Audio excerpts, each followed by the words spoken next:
बोलिए सद्गुरु माता शिक्षा सविंदर हरदेव जी महाराज जी की जय। तू ही निरंकार मैं ही तेरी शरणा मैनो बख्श लो। सदगुरु स्वरूप प्यारी साध संगत जी, आप जी के पावन पवित्र चरणों में दासी अणिमा जी का मेरठ से कोटि कोटि धन्यवाद जी। ईश्वर और इंसान, ईश्वर जब चाहते हैं अपना बनाना जिस जिस जीव को, यूं तो सभी दिखाई दे रहे हैं, बहुत भीड़ है हर जगह भक्ति की, पर किसी एक बिरले को ही अपना बनाते हैं और उसे इतने दुख तकलीफें देते हैं और सबसे तोड़ते हैं। उसका इस संसार में कोई नहीं होता है, कोई ऐसा रिश्ता सहारा होता ही नहीं है कि वो अब किसी पर विश्वास करे। इस तरह से उसे इस संसार में कर देते हैं और ये प्रभु की कृपा होती है। ये प्रभु की कृपा होती है। प्रभु स्वयं कह रहे हैं कि मैं सब कुछ लेकर देखता हूँ और फिर उस जीव को अपना बनाता हूँ कि गिले शिकवे में नहीं। इसको विश्वास आया ना, मेरे गोपियां भी जब आई हैं रास में, तो गोपियों ने ये कह दिया, हे कृष्ण मैं तेरे लिए सब कुछ छोड़ आई। राधा भी यही कह रही है कि हे कृष्ण तेरे लिए सब कुछ छोड़कर आई हूँ। अभी अहम भाव उनमें सूक्ष्म रूप से समाया हुआ है। जाओ तुम चली जाओ उन्हीं रिश्ते नातों के पास जाओ, तुम्हें अभी वहीं रहना है। और फिर अंतर ध्यान हो गई। राधा जो सर्वश्रेष्ठ थी और प्यारी थी, शक्ति परमात्मा की, उन्हें भी कंधे पर बैठाया है, उनका मान और बढ़ा रहे हैं प्रभु। हमें जब कोई प्यार करता है तो हमारा मान बढ़ रहा होता है। ईश्वर की अपनी लीला है। जाकर पेड़ की डाल का सहारा लेने के लिए कहा और राधा जी ने दोनों हाथों से डाल का सहारा लिया और प्रभु नीचे से निकल गए, अंतर ध्यान हो गए। तो यही हमारे सभी जीवों की अवस्था है। हम भी सब अधर्म में हैं, कर तो रहे हैं कि प्रभु हमारे हो चुके हैं, प्रभु हमारे पास आ चुके हैं, हम मंजिल पर पहुंच चुके हैं, हमने प्रभु को पहचान लिया है। पर अभी हम भी कोई ना कोई सहारा इस संसार में चाह रहे हैं प्रभु के अलावा। और इसीलिए हम इंसान है ना, तो हम दुख के भंवर में फंसे पड़े हैं। इतना दुख मान रहे हैं अपने जीवन में, कभी संतान का कि कैसे कैसे लोगों में फंस जाते हैं, ये कैसे कैसे अपनी संगति बना लेते हैं, ये अपना कैसे निर्वाह करेंगे, पता नहीं हजारों बातें इस दिमाग में चिंता के रूप में हमारे समाई रहती हैं। और जिनके लिए हम चिंता करते हैं वही हमें वही हमें ठुकराया करते हैं और ऐसे लोगों के लिए ठुकराते हैं जो उन्हें भी ठोकर मार रहे हैं और ठोकर मार देंगे। तो ये ईश्वर हमें हर हाल में अपना बनाना चाह रहे हैं और इंसान हर हाल में हमसे बचना चाह रहा है। हमें इतना कम दिया है ईश्वर ने, हमें इतना कम दिया है ईश्वर ने, ये इनकी कृपा है। क्या आज हम पर भी सब कुछ नहीं हो सकता था? पर भक्तों का, संतों का कोई काम रुका नहीं है। ये ईश्वर की अपनी अपनी मर्जी है कि जीव को अपना बनाना चाह रहे हैं। अब हम देखें कि सब तरफ से ध्यान हटाकर प्रभु की तरफ मुड़ रहे हैं पूर्ण रूप से, जैसे गोपियां फिर दोबारा विलाप कर रही हैं, रो रही हैं और फिर प्रभु की ओर बढ़ रही हैं कि हे कृष्ण हमें नहीं चाहिए, हमें संसार नहीं चाहिए कृष्ण, हमें तू ही चाहिए। अब ये अहम भाव जो सूक्ष्म रूप से है, मेरे बच्चे, मेरा पति, मेरे सास-ससुर, मेरे माँ-बाप, मेरा घर, हे कृष्ण नहीं चाहिए हमें, हमें बस तू चाहिए। तू ल आजा हमारे पास। अब 84 लाख योनियों में नहीं भटकना है हे कृष्ण। ऋषि मुनि हैं, ये गोपियाँ, ये वेदों की ऋचाएँ हैं, जिनका मन करा है कि इतने सुंदर रूप में लिखी गई हैं, हम भी साक्षात प्रभु के दर्शन करें, हम भी साक्षात्कार करें प्रभु का, हम भी प्रभु के साथ रसे बसें। ये सितारे हैं, गोपियाँ आज चेतन रूप में आकर प्रभु के साथ महारास में उपस्थित हुई हैं। ईश्वर ने कृपा की है और आज महारास में उपस्थित किया है।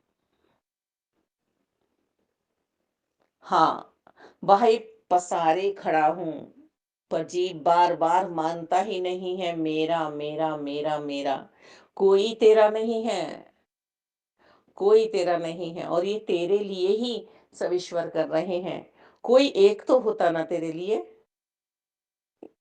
तो ये ईश्वर की कृपा है कि तेरे लिए कोई नहीं है। और तू सोचती है कि मैं सबके लिए हूँ। नहीं मूर्ख, तू भी सबके लिए नहीं है। दुनिया चलेगी और दुनिया चल रही है। बस तू पक्का फल बन जा। तू अब अपना नाता इस संसार से तोड़ ले। जब तक तू रहेगा, तू मोह में पड़ता रहेगा। तू मेरा, मेरा, मेरा, मेरा करता रहेगा और तेरा कोई नहीं है। तेरा कोई नहीं है ना? पल-पल तो मन बदल रहे हैं। आज ये मेरा, आज ये मेरा, आज ये मेरा, ये कैसे होंगे तेरे? कौन-सी अभी यहाँ पर रहकर तू प्रतीक्षा कर रही है?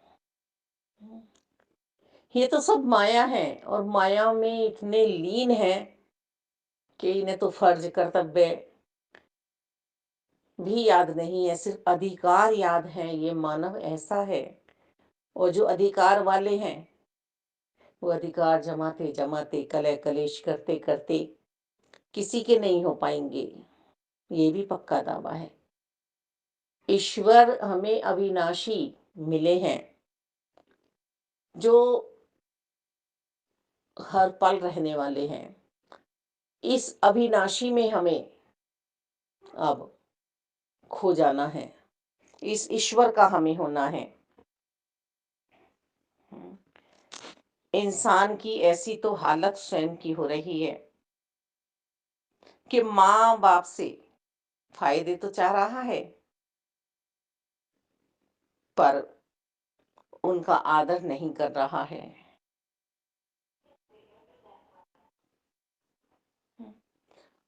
हे मूर्ख बंदे, तुझे ये पता ही नहीं है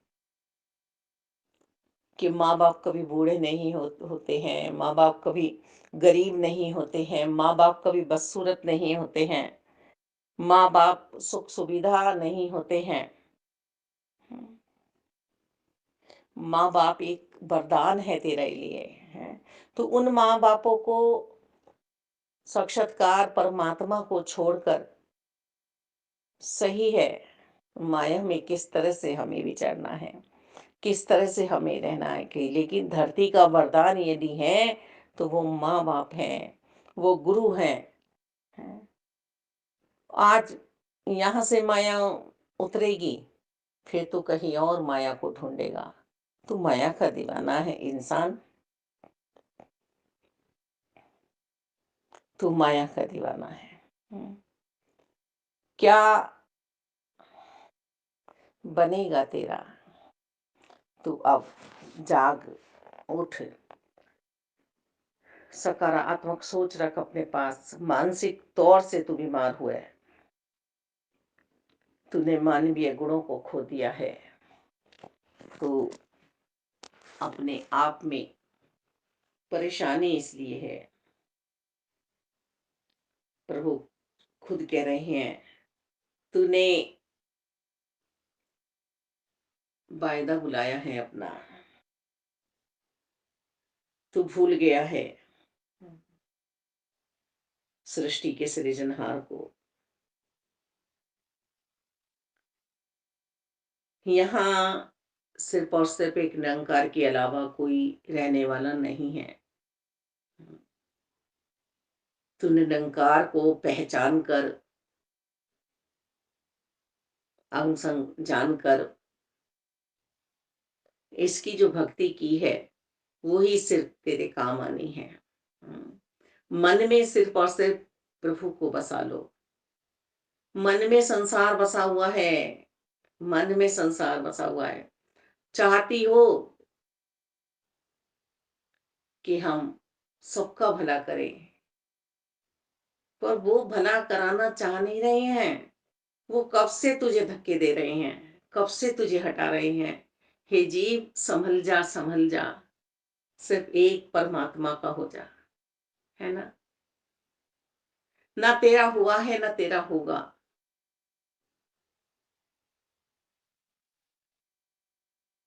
ये संसार माया जंजाल है। हे नर, समझ ले, इस मायापति का बन जा। जिसकी तू ज्योति है, उस महाज्योति को पहचान।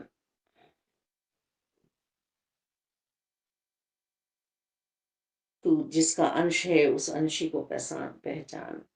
सागर की बूंद है तू, सागर में ही समाना है तुझे। फिर आज तू समझदारी क्यों नहीं दिखा रहा है?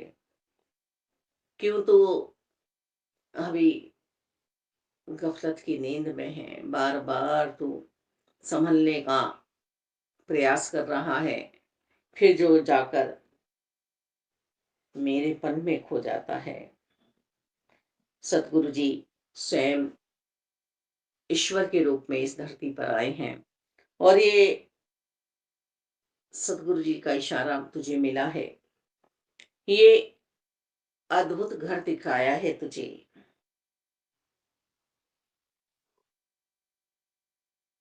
इस इशारे को समझ। संतों महात्माओं से जो प्यार मिल रहा है, जो यश मिल रहा है, उसमें खो जा।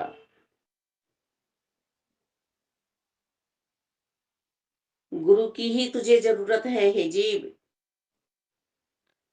तुझे किसी भी कला को पाने के लिए गुरु की ही आवश्यकता होगी, और होती आई है।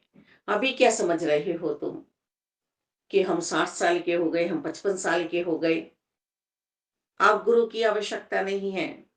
हम देखें ना, जो हमसे बड़ी माताएं हैं या हमसे बड़े पिता स्वरूप हैं, 80 साल के, 90 साल के, क्या हमने उनकी जीवन लीला देखी नहीं है? आज हम जहां तक इस उम्र में पहुंचे हैं, अभी उस उम्र में यदि परमात्मा हमें पहुंचाना चाह रहे हैं, तो हमें फिर कितना ईश्वर को, ईश्वर की शक्ति को अपने साथ रखना होगा, है। और जो उन्होंने अभी देखा है, हमने तो नहीं देखा ना। तो फिर ऐसे बुजुर्ग माताओं से, पिता से हमें अभी और सिखलाई लेनी है कि यहाँ तक उन्होंने जीवन कैसे अपना पहुंचाया है। और ये समझदारी हमें लेनी होगी। हमारे भी अपने बुजुर्ग थे कि अभी माया में पड़ना है या माया से निकल भागना है तुझे? क्योंकि जो बंदे बिल्कुल ही माया का सामने ही प्रचार कर रहे हैं, कोई आदर नहीं है, कोई सत्कार नहीं है, कोई शर्म नहीं है नज़रों में, आँखों में, तो ऐसे इस जहाँ के लोगों से प्रीत बढ़ाना, प्रीत को जो समझ नहीं रहे हैं, तो ऐसों से हम करते रहें कि हम तुम्हें प्यार कर रहे हैं, हम तुम्हें प्यार कर रहे हैं, हम तुम्हें प्यार कर रहे हैं, कहाँ समझेंगे? माता-पिता के कितने बच्चे होते हैं? कोई एक बच्चा ही ये कह पाता है कि हाँ, आपने हमारे लिए किया है। तो ऐसे ही ईश्वर के हम जितने भी बच्चे हैं, ईश्वर से कोई एक ही जीव आत्मा ऐसी होगी जो सब कुछ छोड़कर भी इस संसार का और प्यार करेगी, और हर हाल में यही समझना कि प्रभु की रजा है, प्रभु की इच्छा है। हैं? अरे तुम्हारे पास तो ब्रह्म ज्ञान है, तुमने तो निरंकार को पहचान लिया, तुम इतने दुखी, कहाँ दुखी हैं हम? उत्सव मनना चाहिए भाई, कि संसार में सभी तो धुतकार रहे हैं,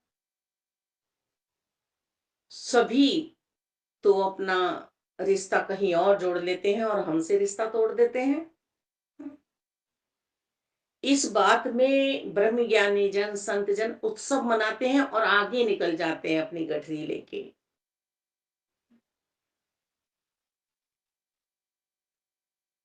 कल एक विशेष मानव से बात हो रही थी, तो उधर से जवाब आया, क्या करना था इतने सामान का? क्या करते इस सामान का हम? और वास्तव में सही है। उन माता-पिता से पूछो जो वृद्ध आश्रम में पड़े हैं, कहाँ गया उनका सामान?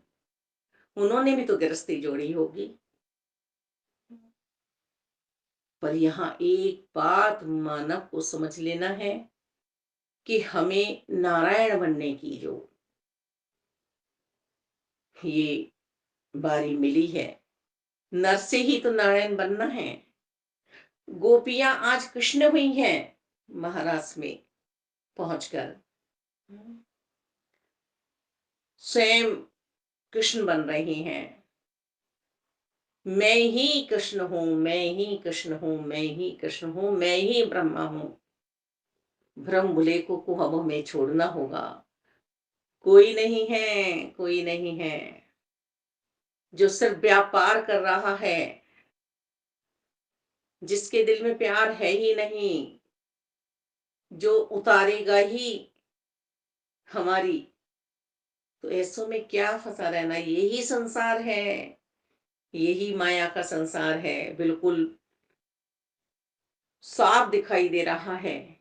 हे मूर्ख, आप समझ जा, जिस डाल पे बंदा बैठा हुआ है उसकी जड़ को हिला रहा है। अब समझ ले तू, अब समझ जा। हे इंसान, अब तेरे जागने की बारी है। अब तेरा प्रभु परमात्मा निराकार दातार जो तेरा ही है सिर्फ, वो तुझे मिला है। हम्म। प्रहलाद जी पे क्या नहीं था? सब कुछ था, पर माया में भ्रमित नहीं हुआ। तो प्रभु सब कुछ देकर भी देखते हैं। बच्चा ध्रुव जी सौतेली माता को जब उस पर गुस्सा आया तो पिता की गोद से उतार देता है। यदि हमारे साथ ऐसा चल रहा है, हमें लोग धुतकार रहे हैं, हमें लोग झटक रहे हैं, तो ये सौभाग्य है हमारा। हमें प्रभु मिले हैं, हमें निरंकार मिले हैं, हमें निरंकार से प्यार करना है। सबको प्रीत प्यार देकर घट घट में निरंकार है, गृहस्थी में ही रहना है, हमें चौथा प्रण है।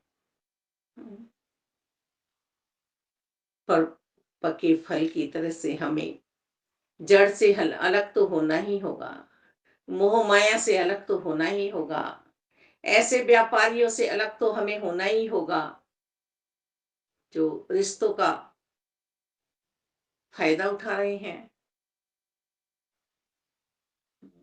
नहीं तो होगा क्या कि हम फिर 84 में पड़ जाएंगे, मैं करते हुए कि मैं अभिमान है। इस अभिमान की चादर हमने ओढ़ी हुई है। अरे मूर्खों, जब तुम नहीं थे तब क्या हुआ था? ये तुम्हारी परीक्षा है। जिस परीक्षा में तुम हार रहे हो, हे जीव, हे इंसान, प्रभु परमात्मा ने ये रिश्ते नाते दिए ही इसलिए हैं कि हम इनकी कदर करें। तुमने बहुत इस जीव को दुख दिया है, बहुत दुख दिया है। दुख के अलावा कुछ दिया ही नहीं है तुमने। तो ऐसे जीव का जब मैं भरण पोषण करता हूं, उसके हृदय में सिर्फ और सिर्फ अपने लिए एहसास जगाता हूं, तो वो किसी से गिला शिकवा नहीं करती है। चौथा प्रण बनाने के लिए पूरी तरह से कि अंत सांसों तक ये चौथा प्रण पे चल जाए, मन जाए, तो हाँ, वो अरदासें जरूर लगाती है आत्मा कि ये अनुचित है, उचित नहीं है, कुछ कार्य उचित कर लो, है ना। क्योंकि सदगुरु जी कह रहे हैं ग्रस्त में रहकर ही भक्ति करनी है। जो संसार को अच्छा लगे, जो निरंकार को अच्छा लगे, पर नहीं हो रहा है ऐसा। हे मानव, तो सिर्फ मानव के चोले में आकर अहंकारी बनकर तू भी आज दैत्यराज हिरण्यकश्यप, रावण जैसी विचारधारा रख रहा है, अहंकार ले डूबता है। मालिक, बहुत सौभाग्य है कि हमें सतगुरु जी मिले हैं और इन्होंने राहों से कांटे हमारे चुन लिए हैं। अब हम अनजान नहीं हैं, जानकर बनकर इस भ्रमित संसार से हमें निकलना है और किसी से भी मोह माया नहीं रखनी है। जितना हमें दिया है उतने में हमारा गुजारा ये बहुत अच्छा करेंगे और बहुत अच्छा किया भी है मालिक। तो ये नजरें हमारे सिर पर सिर्फ ये भाव, ये हमारे विश्वास की जड़ें हिले ना कि जो सतगुरु जी ने हमें इशारा किया है बस वही तो हमारा जीवन है। बाकी तो हम सोच रहे हैं कि हमारा जीवन है, हम इसके बिना रह नहीं पाएंगे, हम इसके बिना, अरे उस जीव के बिना कैसे नहीं रह पाओगे तुम भाई, हैं? जो आया ही तुम्हें दुख देने के लिए है और जिसके साथ मिलकर तुम्हारी ये दुर्दशा कर रहा है वो भी उसका नहीं होने वाला, क्योंकि वो पहचान चुकेगा तुम्हें कि जब तुम उसके ही नहीं हुए तो हमारे क्या हो गए। तो ये माया है, ये पग पग पे हमें छल रही है। हम अपने पग पे खुद कुल्हाड़ी मार रहे हैं, हम अपनी जड़ों को हिला रहे हैं। जड़ तो जड़ है, प्रभु तो प्रभु है, मूल तो मूल है। ये पापियों को भी ताड़ लेता है, पल में देर नहीं लगाते हैं। पर हम पहुंचे भी तो इसके द्वार तक, इस तक जिनकी चेष्टा ही सिर्फ और सिर्फ इंसान जैसी रह गई है और शरीर भी इंसान जैसा पाकर पशुवत व्यवहार कर रहे हैं। ये तो ईश्वर हैं जो दयालु हैं, कृपालु हैं और हमारा रास्ता बना रहे हैं। तो हम अपने रास्ते में फूल बिखरवाएंगे या कांटों में ही हम चलते रहेंगे।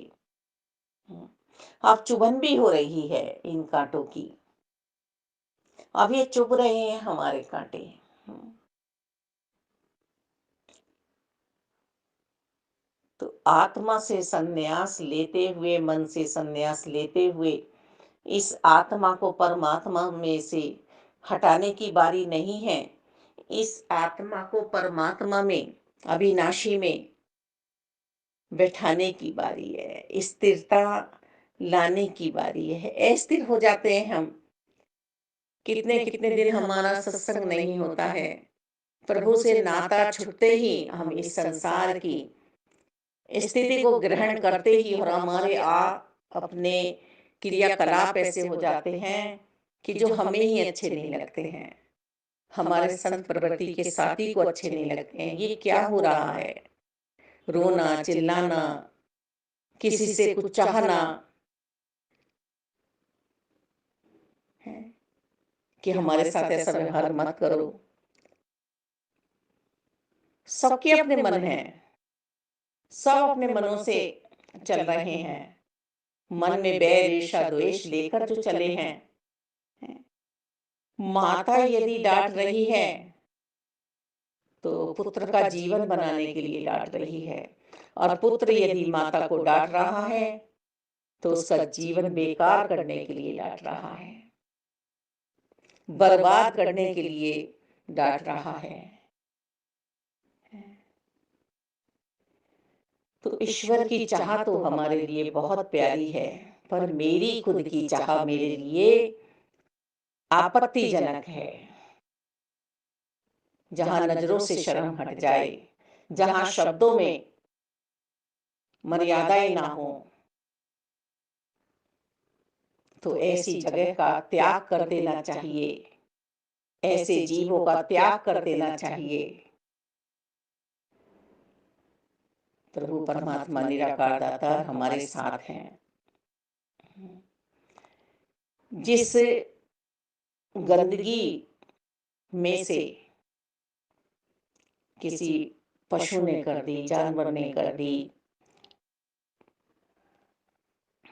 यहाँ तक चिड़िया, तोते, ये भी जब घर में हम पालते हैं तो इनकी भी गंदगी में से बहुत बदबू आती है ना। और उस गंदगी का ढेर लगता चला जाए, कितनी बदबू आती है, कितनी दुर्गंध हो जाती है। तो कभी हे मानव, तूने सोचा कि तू जो अपने इंद्रियों से कार्य ले रहा है वो ईश्वरीय शक्ति के लिए है या तेरे अपने मन की सोच जो पशुवत दुर्गंध आ रही है। भाई, सदगुरु जी समझा रहे हैं, उस पे मिट्टी डालो और आगे बढ़ जाओ। हे संत, जो तूने साधन छोड़ दिए हैं, जो तू साध्य में चला गया है, अब क्यों अपनी दुर्गति करा रहा है? तू इंसान ही बना रहेगा, तुझे नारायण नहीं बनना है।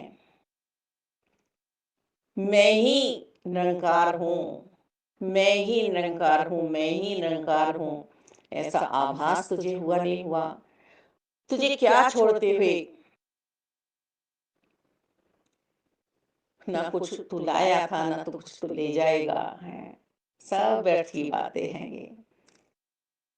वो जो फल पक चुके होते हैं, उनके धन धान्य भरे होते हैं, महल माड़ियाँ होती हैं, और हमने ही अपने जीवन में देखे हैं कि वो सिर्फ और सिर्फ सत्संग के अलावा, प्रभु के अलावा किसी को याद नहीं करते, क्योंकि उनका कोई होता ही नहीं है, उन्होंने समझ लिया है। और तुझे हटाने की भी कोशिश की जा रही है, पर तू इतनी मजबूती से बंदे मोह में जकड़ा हुआ है। तू समझ रहा है कि तेरे मोह से ये सब कार्य हो रहे हैं। तेरा मोह तुझे गड्ढे में डाल रहा है। तू रात दिन अपना सिर पिटवा रहा है। बंदे, जो तेरे जब नहीं हुए वो आज क्या होंगे? बताना। किन्हें समझाना चाहता है? जो पत्थर के बने बैठे हैं, पत्थरों पे शीश मारेगा तो तू लहूलुहान होगा। अब छोड़ और आगे निरंकार के लिए अपने पग बढ़ा, अपनी सोच बढ़ा। एक निरंकार ही तेरा है। ईश्वर की कृपा हुई है तुझ पे, बस तू ईश्वर का बन के रहे। धन्य कर। बोलिए सद्गुरु माता शिक्षा